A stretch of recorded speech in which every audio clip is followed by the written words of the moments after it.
Has somebody woken Billy Joe up yet?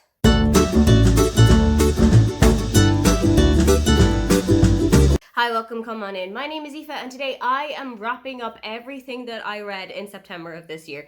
September was a pretty slumpy month for me. I really tried to push through it, but I didn't get as much read as I think I was kind of hoping to. I also took the month off of readathons because I knew that I just wanted to mood read for the entire month. I've been doing a lot of readathons for the last couple of months. I think every month from May to August had a readathon in some way, shape, or form. So it was just time for me to read of my own accord and do my own thing. Across the month of September, I read 7 books and I DNF'd a further 5 of them. Of those 7, 6 were intended for an adult audience, whereas 1 was written for children.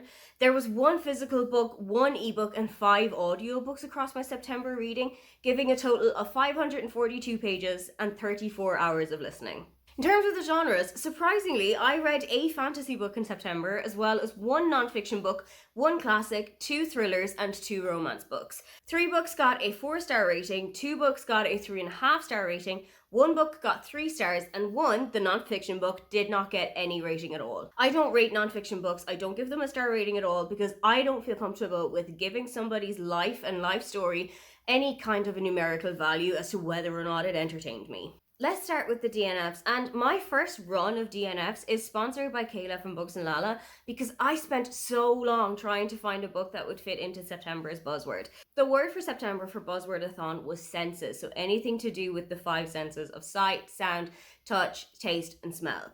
I could not find a book for such a long time that fit in, and let me tell you, I really put my work into this. The first one that I DNF'd was Feel the Heat by Kate Meader.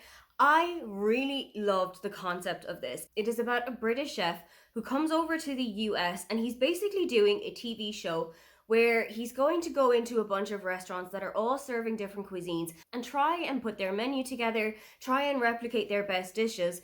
And I really loved the concept of that. I love a cooking show. I love any kind of books that have to do with food, but this truly did not work for me. I thought it was so slow paced and the story wasn't really going anywhere. I would feel like I had been sitting reading for hours and only read like 5% of the book, and by that stage, I simply did not care where any of the story was going. It could have been a really interesting story, but it just did not work for me. Then I tried to read Just One Taste by Lizzie Dent, and the main reason that I gave this one up was the audiobook narrator. The audiobook narrator can really make or break it for me, and this one just truly did not work. The voice was way too posh, kind of like a Made in Chelsea style voice, and I just found it so grating. It just gets a little bit overwhelming for me to listen to that accent for such a long time.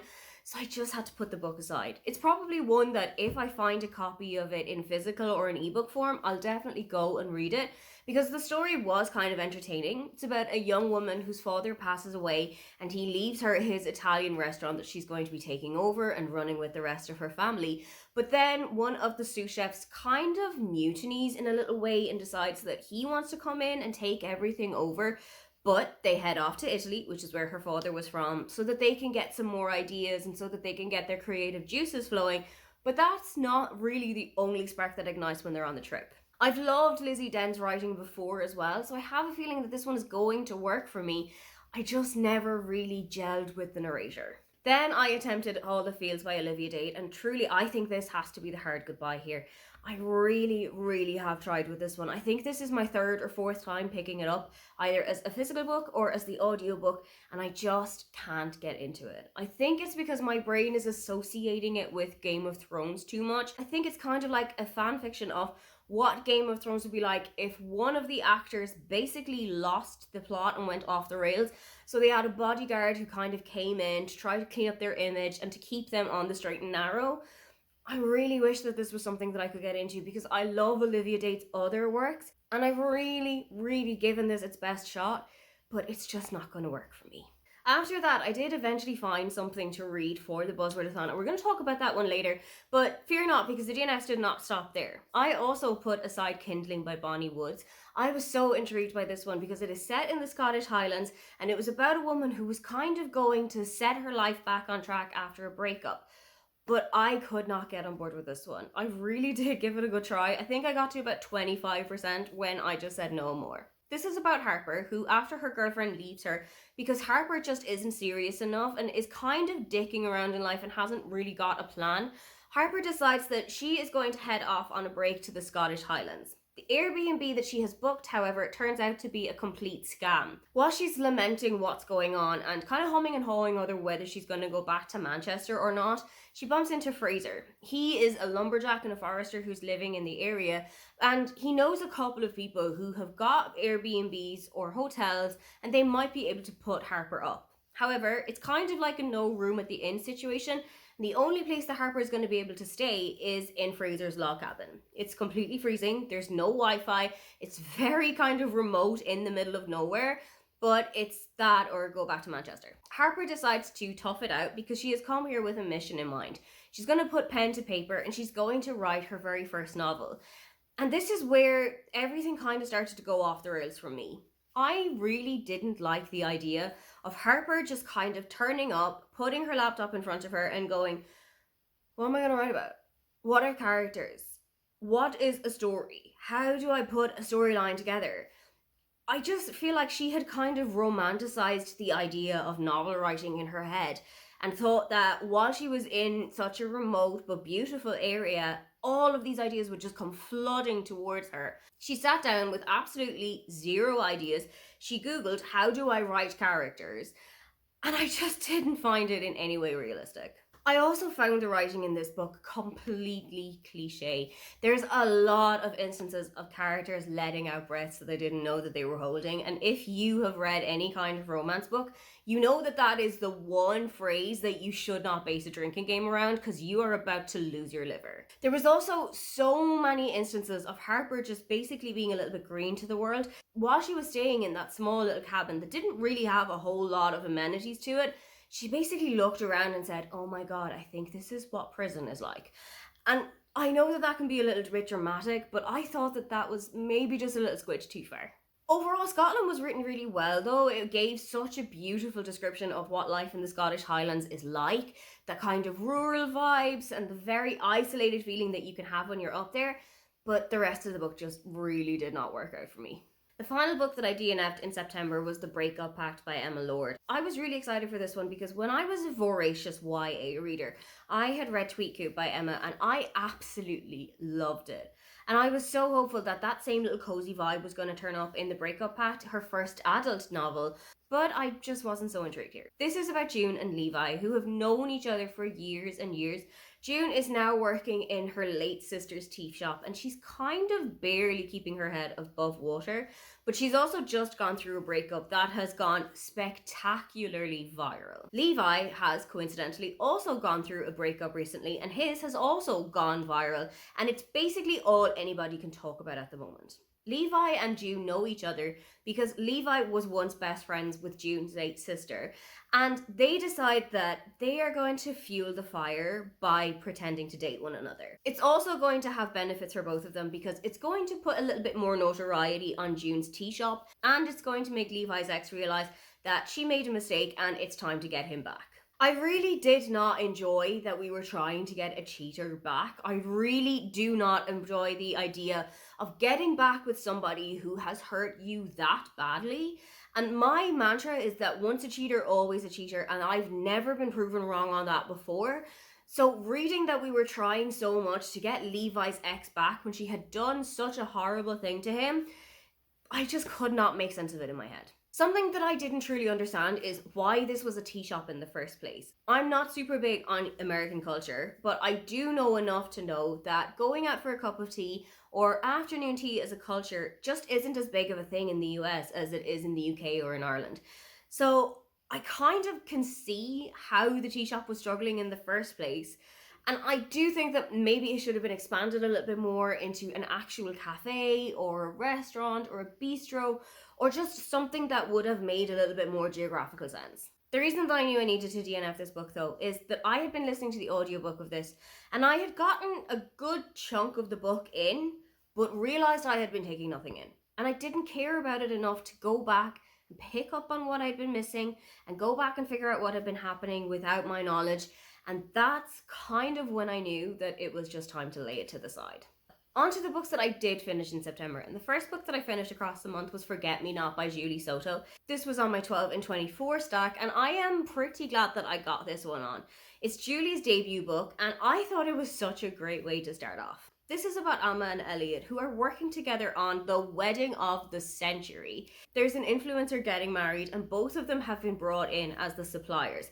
Elliot is going to be working as the florist for the wedding, whereas Amma is basically the wedding planner to make sure that everything goes according to plan. The only problem is that Amma and Elliot had a relationship with one another. They broke up a couple of years ago and they have not spoken since, so the air in the room is incredibly frosty anytime the two of them are beside each other. This book is told in dual timeline, and I thought that it was such an interesting way to tell it. Not only is it done in a dual timeline, but it is done in such a way that Amma's storyline all takes place in the present day when you're following the two of them working at the wedding, and Elliot's story takes place in the past when you are actually finding out what their relationship was like.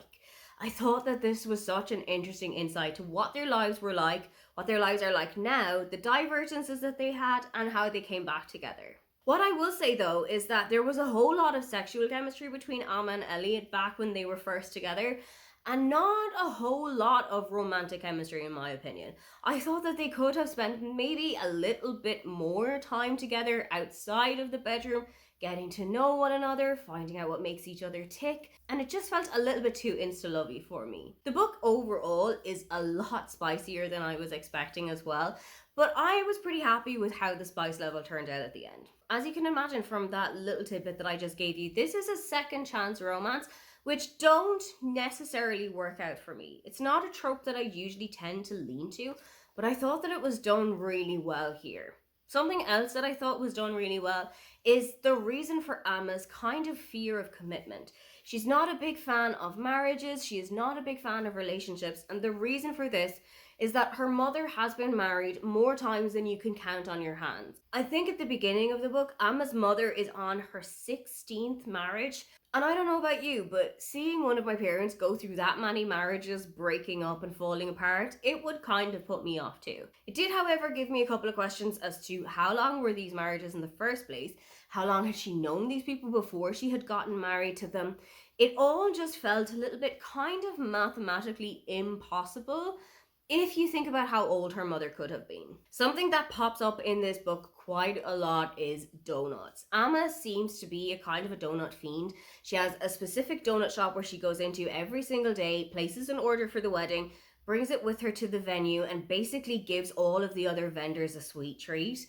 I listened to the episode about this from Not Your Mom's Book Club, and they mentioned that this book is set in Sacramento, which is where the two hosts, Ellen and her mom, are living, and that there is a big donut culture in Sacramento. There are all of these kind of mom and pop donut shops that would pop up, and it's a big reason why Dunkin' or Krispy Kreme has never particularly worked out in Sacramento, because there are so many other better options for them that people just don't really want to go to these chain stores anymore. Something else that I was really interested to see in this book is that Amma suffers from a peanut allergy and has an EpiPen with her basically at all times. I don't have a peanut allergy, but I can't necessarily eat them as much as other people can safely. So seeing that kind of representation in there was really interesting, as well as because it shows you how to actually use an EpiPen, and it does give you the rhyme orange to the thigh, blue to the sky, which is what you should remember if you ever have to administer someone an EpiPen. Something, however, that didn't work out for me is that Amma was a little bit lackadaisical when it came to her peanut allergy. If it is to such a degree that you can go into anaphylactic shock, I think she should have been studying the ingredient list of every single bar of chocolate that she was given, whereas there were some times that she would just bite into it with absolutely no concern as to what could be in there. I know that if there's a lot of people who have got food intolerances or who have got food allergies, they will absolutely fine-tooth comb anything that they are eating to make sure that there's no dairy or there's no gluten or that there are no peanuts or shellfish or anything in there that could cause any kind of reaction. I know I had a lot to kind of pull apart from this book, but overall, I really enjoyed this. I know that Not Another Love Song has just come out. I think it was in June of this year, and I am definitely going to go and pick that one up. Then, in a very swift return for a Not For Now from last month, I finished The Bullet That Missed by Richard Osman. This is the third book of the Thursday Murder Club series, and it's following the four main detectives, Elizabeth, Joyce, Ron, and Ibrahim. Now that I know the cast for the Netflix adaptation, I'm having a little bit of trouble picturing some of these people as who this series says that they are. I cannot picture Pierce Brosnan as Ron for the life of me. I cannot picture Pierce Brosnan sitting on a chair with a West Ham jersey and a pair of jeans on. It's not the kind of suave Pierce Brosnan that I'm used to seeing, but I'm willing to give it the benefit of the doubt. This is following the four members of the Thursday Murder Club who have unearthed a decades-old cold case that's never been solved. There's a murder, but there's no body to be found, and this has kind of brought them into the lap of a local TV presenter. Everything starts to further unravel when the club find out how far in Bethany, who is the woman that was murdered, had gotten into a tax evasion story and how close she was to exposing everything before she was murdered and her body went missing. You are also introduced to a whole other cast of characters, such as Mike, who was Bethany's co-anchor, such as Pauline, who is the makeup assistant on the show, and Fiona, who had been previously working on the same show but has now gone on to explosive new heights. This all becomes a little bit more complicated when you realise that there is a whole other side story involving Elizabeth and her time as a spy and having worked for the KGB. Elizabeth has been tasked with killing the Viking, and if she doesn't do so, Joyce is going to be the one murdered instead. I absolutely love how ride or die, literally, Elizabeth is for Joyce and how protective she is of her, especially when she realises just how caught up in everything Joyce has become. But the kind of camaraderie between the two of them, when Elizabeth realises, I've never truly had a best friend, but I don't want to be without Joyce Meadowcroft, is completely heartwarming. Something that in this story is equal parts heartwarming and heartbreaking is Stephen. He's Elizabeth's husband, and he is sinking further into dementia. There's a little bit of a lucid moment where he and Ibrahim are sitting together and playing chess, and he basically asks, what is going on? I know that something isn't right with me. I know that there's things that I should be remembering, but I'm not. There's places that I should be, but I'm not going there. There's things that I should be doing, but I'm not doing them. This kind of lucid moment really broke my heart. I am putting my heart on the line here when I say I do not want a single thing to happen to Stephen throughout this book. If it happens that something goes wrong with this man, I will throw this book off the balcony. This is the second to last book as of now in the Thursday Murder Club series. It's one that my family have cherished and have loved the whole time. I have got the last book, The Last Devil to Die, left to go, and I cannot wait to finally get to pick it up. Then I read Truly Madly Deeply by Alexandria Belfleur. One of the main reasons that I was looking forward to this so much is that that is the name of my favourite Savage Garden song from the 90s. So when I knew that this was the title of this book, that was another reason that it shot absolutely to the top of my TBR. One of the big reasons it was on my TBR in the first place, though, is that Alexandria Belfleur writes phenomenal queer relationships. And something that I really loved about this one is that it had bisexual representation and a straight presenting relationship with two bisexual people in it. This is following Colin and Truly. Truly is a romance author, and she has been brought onto a podcast which is hosted by Caitlin. Caitlin's brother Colin is a divorce lawyer, and he's also on the podcast, and they're going to be answering questions from people who have kind of written in for advice. It just so happens that the first episode is being recorded on a day that Truly has discovered that her fiance has been cheating on her for months. So her whole idea of love and relationships has been a little bit clouded by this. Truly is a little bit more cynical about the answers that she's going to be given, and particularly about Colin's more level-headed advice, I would say. But there are a couple of things that go wrong. But there are a couple of things that he says that truly hit a nerve with her, and she storms out of the studio, never to return. Colin and Caitlin both send Truly emails and text messages to kind of get her back on side, and eventually Truly decides that she's going to put all of this aside and put the podcast mic back in front of her again. While she and Colin are recording the podcast a little bit more and getting to know each other a little bit better, Truly is finding out that the Colin that she had in her head and the actual real life person are two completely different people, and that maybe she can see things happening between the two of them. I absolutely loved the slow burn of this relationship and them getting to know each other and becoming a little bit more friendly with one another before anything happened. They also introduce each other to their parents. There's a whole lot of family dynamics in this book that I thought were so interestingly done. But I would have loved to see the podcast a little bit more. I felt like that was a really big hook of this book, but there isn't a whole lot of focus done on that. I think there are maybe like 3 or 4 episodes that are featured in this, and I just would have loved to have seen them in the studio a little bit more. I said that this book promises family dynamics, and it truly does that in droves. Truly's parents are obsessed with the theatre. I think they are both working as theatre actors, and her name actually comes from the character Truly Scrumptious in Chitty Chitty Bang Bang. At the beginning of the book, her parents sit her down and tell her that they have decided to separate. They're going through a child separation, and depending on how that goes, they are going to divorce. Truly kind of reacts to this in a way that I would expect from someone about 10 to 15 years younger than she is. She decides that she's going to parent trap them, get them back together, whatever comes of it. And I know that people can kind of react strongly when their parents tell them that they're going to separate, but I don't know if that was the reaction you should have gone for. I think it was a little bit childish and immature from a woman who is in her late 20s. And when you're seeing the two parents interacting with one another, you can kind of see that things have started to freeze over between the two of them. I did like the idea of her trying to parent trap them back together, but there is a discussion when her parents figure out what's going on that I truly think should have happened at the beginning of this book, and that would have solved the entire thing. As for Colin's family, they are Irish, and apparently Colin has a great grandmother living in Sligo still, who I think must be about 107, because all of my great grandparents are dead. If one of my grandfathers was still alive, he would have turned 100 years old this year. So I don't know how young these families would have been when they started having children, but to still have a great grandfather alive at that stage of his life just didn't seem like it would be realistic to me. Something that I did love about this book, though, is Truly and Colin just sharing the banalities of their day with one another. The view from their desktop, the line at a Publix, what they're going to have for lunch. This is something that I do in my own relationship. We will just send random pictures to one another.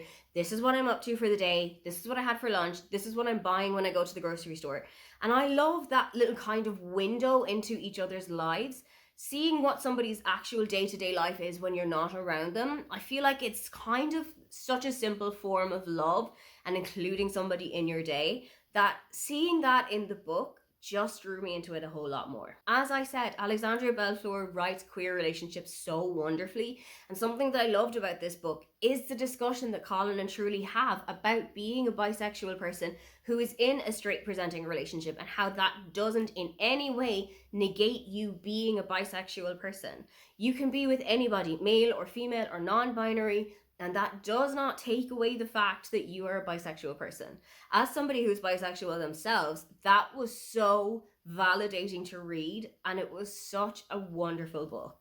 Then I read The Lion, the Witch and the Wardrobe by C.S. Lewis. Depending on how you look at it, this is either the first or the second book in the Chronicles of Narnia series, following the 4 Pensiva children, Peter, Susan, Edmund and Lucy. One day, while they are playing hide and seek with one another and while they are getting to know this new house that they have moved to, Lucy hides in a wardrobe so that she's not going to be caught by anybody. She tries to find the back of the wardrobe where she's expecting to be bumped into a bunch of coats or the hard wood that's at the back of the wardrobe.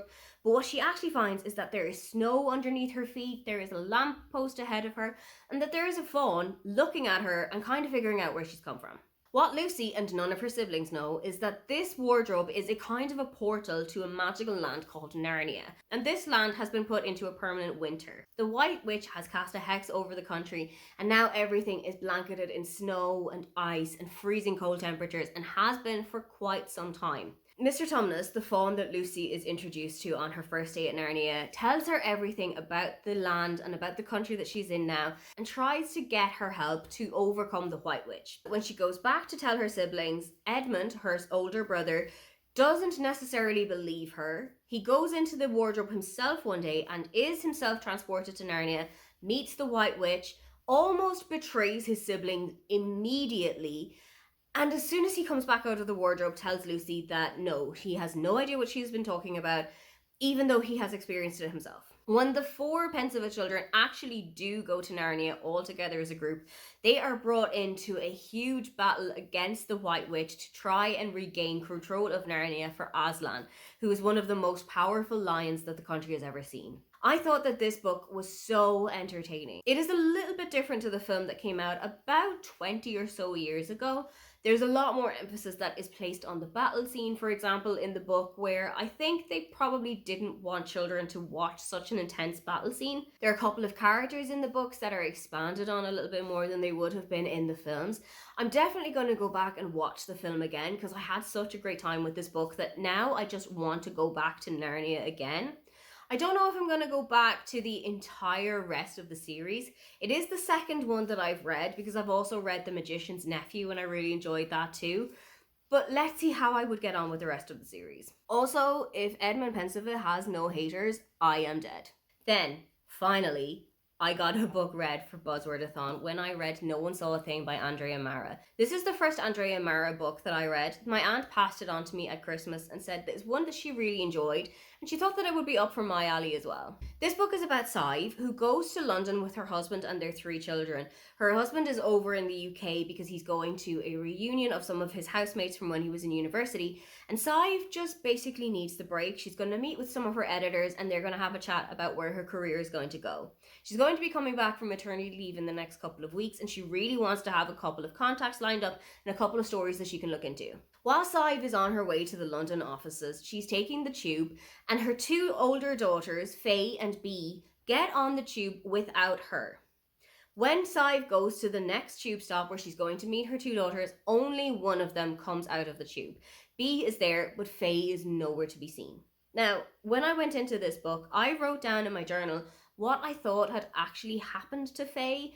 Turns out I was completely wrong, but after a while, things were starting to make sense and things were starting to add up.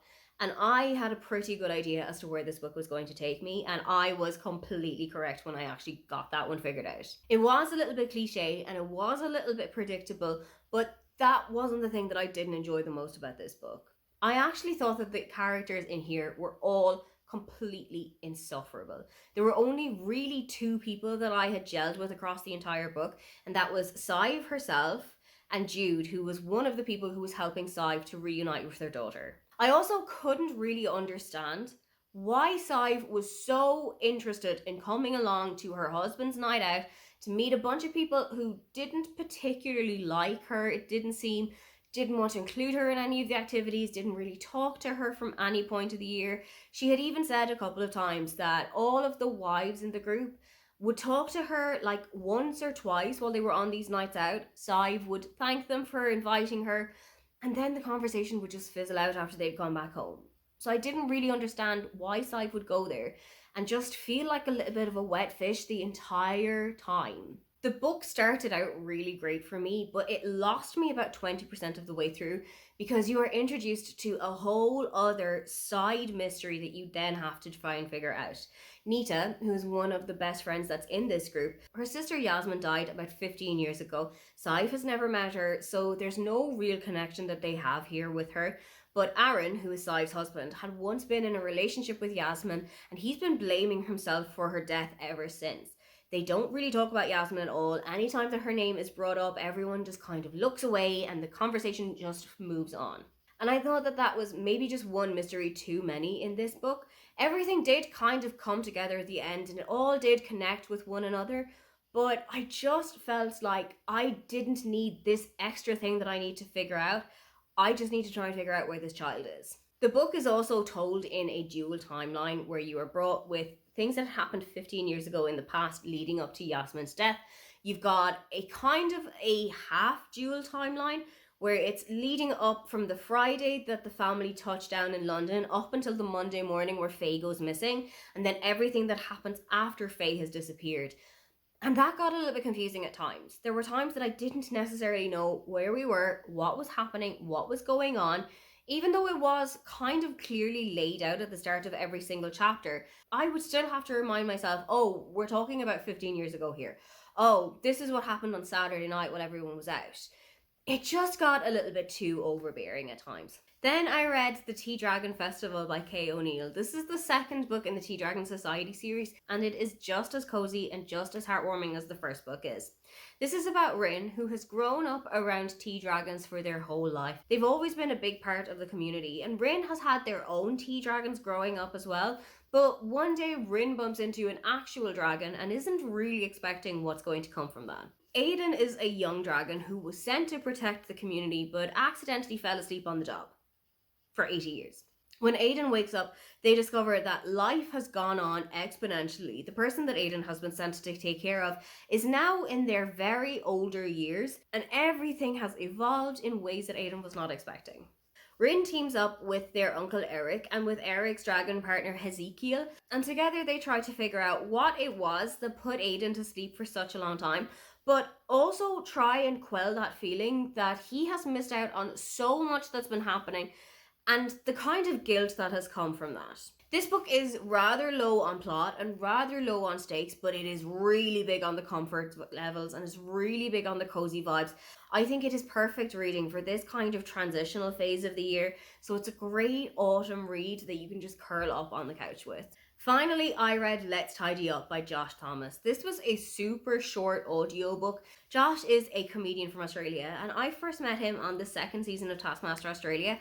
I am obsessed with Taskmaster as a concept, but the ones down under stand up with the UK series. They might actually in some cases be better. When I discover a comedian through Taskmaster, be it from the UK version or from one of the Australian or New Zealand versions, I have to drink in everything that they've done. If it is a TV show, if it is a stand-up comedy special, if it is a book. So when I saw this on Everand, I knew that I wanted to read it. This is such an interesting book. Josh takes us through his house and through his belongings, and all of the chapters in this book are kind of telling the story of all of the belongings that he's had, how he got them, and why it is that he's either kept them or that he's going to get rid of them. Josh, I'm going to hold your hand when I tell you this, but I think you might be a bit of a hoarder. I knew that I had found a kindred spirit here in this book, though, when the first chapter was all about tote bags. I don't know about you, but I am the kind of millennial who has an entire bag full of tote bags in the corner of my room. It is always ready to go, whether I'm going out to the shops, whether I'm going to the library, if I just want to go out and sit by the lake. I always have a tote bag on hand so that I can put all of my stuff into it, so I can carry some books there. And there's a kind of a stereotype that we millennials have one tote bag too many, but I would counteract that. Is there such a thing as too many tote bags? This book also does go into some kind of devastating topics. It talks about Josh adopting a dog who he had named John and the special bond that they had had with one another. But then it also goes into John's illness and death from cancer, which was completely devastating to read at my desk. It also has a kind of a funny look back on Josh's relationship with another man, also named Josh, and what that was like for him with his first move to LA and the first time that he had been living in the US, and what that was like as an Australian and the kind of culture shock that he had gone through. I really enjoyed this book. It's super quick. I think it's barely even an hour and a half long, and it was just something that broke up a day in the office for me. That is how my reading month went in September. What was the best book that you had read in September? Or was there anything that you were super excited to get to for October? If you would love to leave me a comment but you can't think of anything you'd like to say, then just leave me an autumnal leaf emoji. Don't forget to like and subscribe because I have new videos up every week. Now, get on out of here.